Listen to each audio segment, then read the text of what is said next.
bendecidos para bendecir.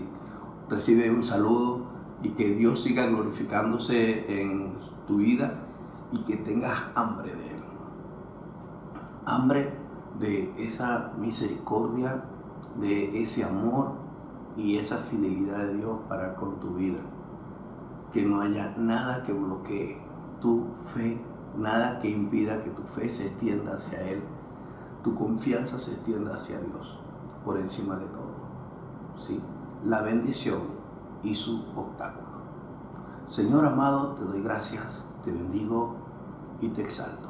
Toda la gloria y todo el honor es tuyo. Gracias, Señor, bendito sea por tu palabra, agradecido por tu palabra, Señor.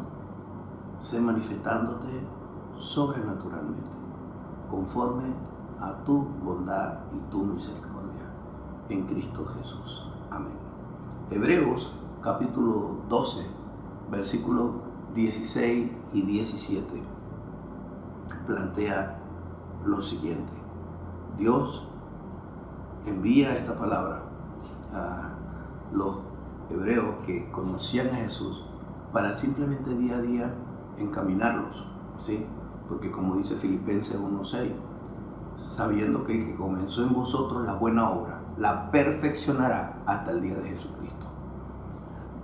Versículo 16, no sea que haya algún fornicario o profano como Esaú, que por una sola comida vendió su primogenitura, ¿sí?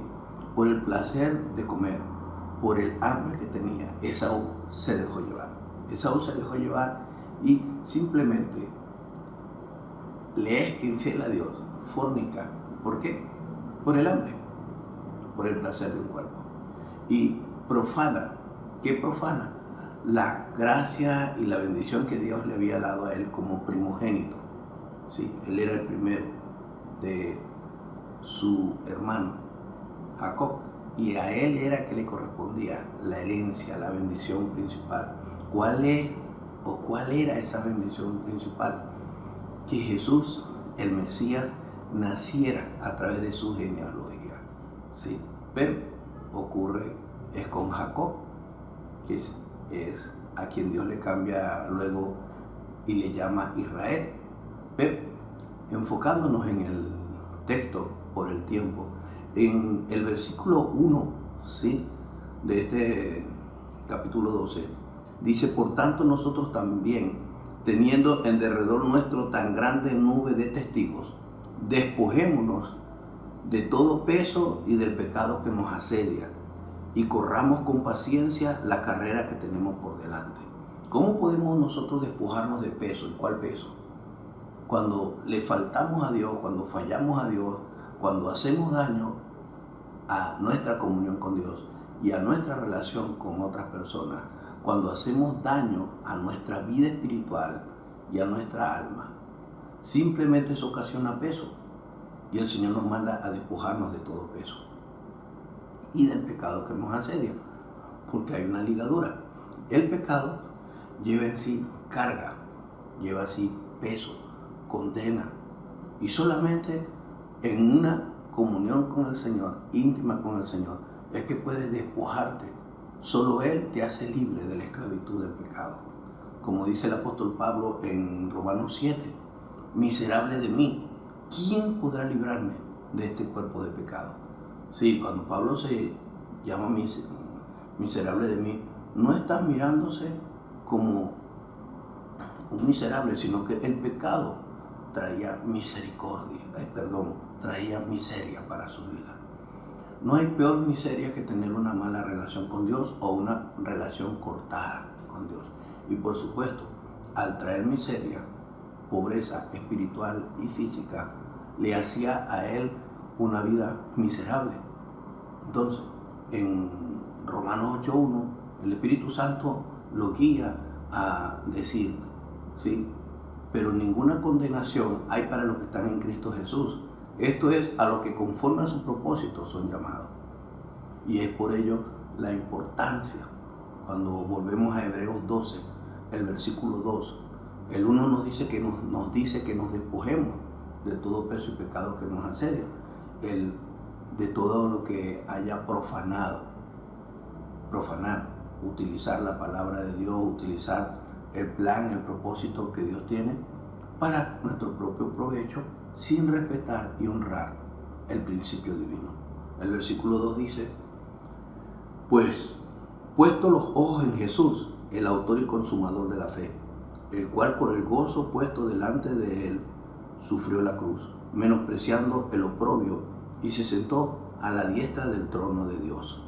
Considerad a aquel que sufrió tal contradicción de pecados contra sí mismo, para que vuestro ánimo no se canse hasta desmayar. ¿Sí? ¿Qué comparte Dios en este sentido? De que no te canses de seguir adelante. Teniendo los ojos puestos en Jesús, te caes, Él te mira y con su mirada te dice que te levantas y sigues adelante. Utilizando aquella expresión, el justo cae perfectamente, pero perfectamente tiene los ojos puestos en Jesús y se levanta. Pero el que no es justo, el impío, cae y nunca más se levanta. ¿Por qué? Porque el impío no tiene los ojos puestos en Jesús. ¿Qué es tener los ojos puestos en Jesús? El autor y consumador de nuestra fe.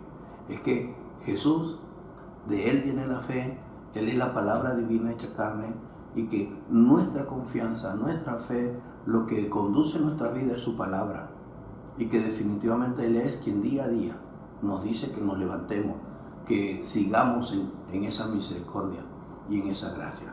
Entonces, el versículo 16 plantea que por causa del pecado viene una consecuencia. El 17 dice de Hebreos capítulo 12, comparte el Señor, porque ya sabéis que aún después, deseando heredar la bendición, el caso de Saúl fue desesperado a su papá a heredar la bendición, a desear esa bendición de ser primogénito, de recibir esa bendición. Él simplemente, a pesar de que estaba desesperado, fue desechado y no hubo oportunidad para él arrepentimiento. No hubo oportunidad para el arrepentimiento, aunque lo procuró con lágrimas. La bendición tiene un obstáculo. El que la pisotee, la menosprecie, ¿sí? El caso de Pedro. Pedro pisoteó la bendición cuando negó a Jesús. En el día que fue Jesús puesto preso. Pero Pedro se arrepintió y pidió perdón. ¿Por qué el caso de Saúl?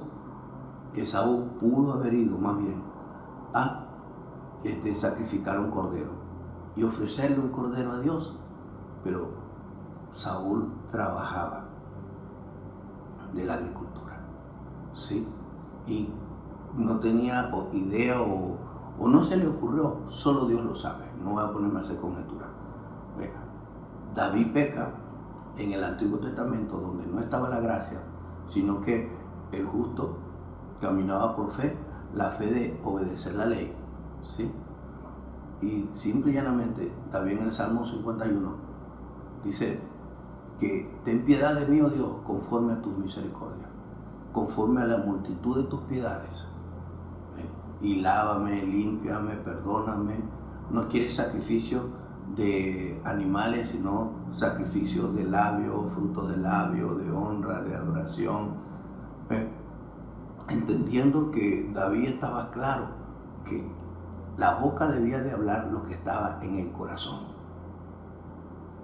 Ante la misericordia de Dios, presentó su alma afligida, su alma quebrantada, su corazón humillado ante Dios, diciéndole a Dios: ayúdame, santifícame, purifícame. Y no fue cortada la bendición de David. De hecho, Jesús está en el trono. Es la promesa hecha a David del trono eterno, ¿sí? Cuando Dios le promete a David que su reino no iba a tener fin, que no iba a tener quebrantamiento, que uno de su casa iba a heredar el reino. Y impresionante, no de Israel, sino el reino de los cielos, ¿sí? Pero a veces nosotros mantenemos nuestra mirada en las cosas de abajo, en lo alcanzable, en lo palpable, en lo que podemos ver por nuestra lógica. Pero el Señor habla a los creyentes hebreos en el versículo 1: puesto los ojos en Jesús, autor y consumador de la fe. Capítulo 12, versículos 1 y 2. Entonces, a pesar de que él procuró con lágrimas, no recibió la bendición, la había perdido, pero por una actitud incorrecta. Tuvo 2 veces la actitud incorrecta. Uno, vendió la primogenitura, no la valoró. 2, fue al papá, fue al hombre, en vez de ir al autor y consumador de la bendición. El plan era de Dios, no de Abraham, su padre. Y ahí es donde comete el error, no de Isaac, perdón, su padre. ¿Sí? La herencia de Abraham no se recibe por Abraham directamente, se recibe por la semilla de Abraham que viene a ser Jesús. El versículo 18 dice, porque no os habéis acercado al monte que se podía palpar y que ardía en fuego, a la oscuridad, a las tinieblas y a la tempestad. El sonido de la trompeta y a la voz que hablaba, la cual los que oyeron rogaron que no se le hablase más. Simplemente está aludiendo cuando Moisés tuvo una experiencia en el monte Horeb y los israelitas escuchaban, pero cuando Moisés baja lleno de la gloria de Dios, ellos no se le acercaban. ¿Sí? Entonces, ¿qué ocurre? Que nosotros hemos de entender quién es la bendición, de dónde viene la bendición, quién es el autor y consumador de la bendición, y que la bendición se recibe por fe, que no hay otro nombre bajo el cielo en que podamos ser salvos, sino en el nombre de Jesús. ¿Sí? Y es importantísimo que entendamos que el único obstáculo para la bendición es cuando un corazón se endurece al pecar y a menospreciar. Si Saúl se vuelve a Dios, si busca a Dios, si da la ofrenda de arrepentimiento y perdón, creo que Dios hubiese perdonado su vida, hubiese restaurado su vida. Si se hubiese arrepentido de que no valoró lo que tenía en las manos, de que no valoró al Dios que le había dado las cosas y lo había puesto donde él estaba, la posición que tenía, seguro que no hubiese experimentado la bendición. Y para hoy, ¿qué aplicamos? Meditaba, ¿cómo le hablamos a la gente? ¿Cómo le predicamos a las personas? ¿Cómo les enseñamos de Dios y su palabra? ¿Les enseñamos desde la posición en que todo el mundo es pecador y yo no peco? No. Y aquí, todos nosotros debemos llevar a Dios, como el caso de Pedro, la palabra a las personas, de decirle que Dios está esperando por sus vidas. Dios está esperando que se arrepientan. ¿De qué es arrepentirnos? Toda conducta que no nos está llevando a tener una buena relación con Dios y que está evitando que nosotros menospreciemos las bendiciones que Dios tiene para nosotros. Bendiciones que Dios las da a los hijos, porque solo el que es hijo hereda bendición. ¿Sí? Y para ser hijo hay que reconocer que Jesús es el autor de la vida, porque Jesús es Dios y es el que obedeció fielmente a la palabra del Padre Celestial aquí en la tierra, autor y consumador de la fe. Él consumió la fe está centrada en Él, comprimida en Él, y aquellos que abrimos el corazón a Él somos salvos y Él comienza a habitar en nuestros corazones y comienza el trabajo de limpieza. ¿Sí? Y ese trabajo de limpieza para santidad va avanzando, como dice la Escritura. ¿Con qué intención? De que seamos salvos, ¿sí? De que seamos hijos y vivamos eternamente con Él, en el nombre de Jesús, y planteándonos la idea de, como dice el versículo 15 de Hebreos 12, mira bien, no sea que alguno deje de alcanzar la gracia de Dios, que brotando alguna raíz de amargura os estorbe y por ellos muchos sean contaminados. Simplemente la amargura que produce pecar, la amargura que produce apartarnos de Dios, el sinsabor de la vida, el desgano, el desaliento o la autocondena. Dios quiere que entiendas que así como aquella mujer adúltera, así como muchos que Dios se le acercó, que el Señor se le acercó, que fueron y pidieron perdón, hallaron misericordia en el oportuno socorro. Haya misericordia en tu oportuno socorro. Deja de menospreciar las bendiciones que Dios tiene para tu vida. Sea quien sea, llámese como te llames, estés donde estés, Dios quiere bendecir tu vida. Y esa vida está en Cristo Jesús. Y esa bendición está en Cristo Jesús. Jesús es la semilla para bendecir tu vida en todos los sentidos. No lo menosprecies. Él ha llegado para salvación a tu casa, para tu vida y tu familia. Para salvación, ¿en qué sentido? Ser libre, que las cosas que están alrededor no te desanimen, no te desalienten y que no tengas desganos para vivir, sino que cada día tengas esa esperanza, ese despertar lleno del favor y la gloria de Dios. En el nombre de Jesús. Dios quiere obrar en tu vida, quitarte toda carga, toda ceguera espiritual, toda opresión. Dios quiere que escuches buenas noticias de parte de Él para tu vida. Bendecidos para bendecir, en el nombre de Jesús. Padre Santo, ayúdanos en el nombre de Jesús a valorar la bendición que nos das. A cada día levantarnos, Señor, conscientes de la lucha constante que hay entre nuestro espíritu y nuestra carne, para andar en el espíritu y no satisfacer los deseos de la carne, Señor, que se oponen entre sí.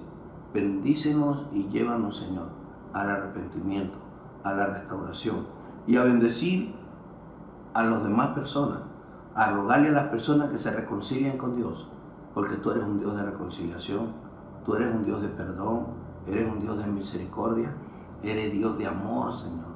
Eres Dios de amor y llegas al corazón de las personas con ese amor. Gracias, buen Dios, en el nombre de Jesús de Nazaret. Amén y amén. La bendición tiene obstáculos, pero ese obstáculo tiene quien lo quite. Se llama Jesús. Él es el camino, la verdad y la vida. Nadie va al Padre sino por Él. Jesús llega a bendecir tu casa, llega a bendecir tu familia, en el nombre de su Hijo. Bendecido para bendecir, en el nombre de Jesús. Amén.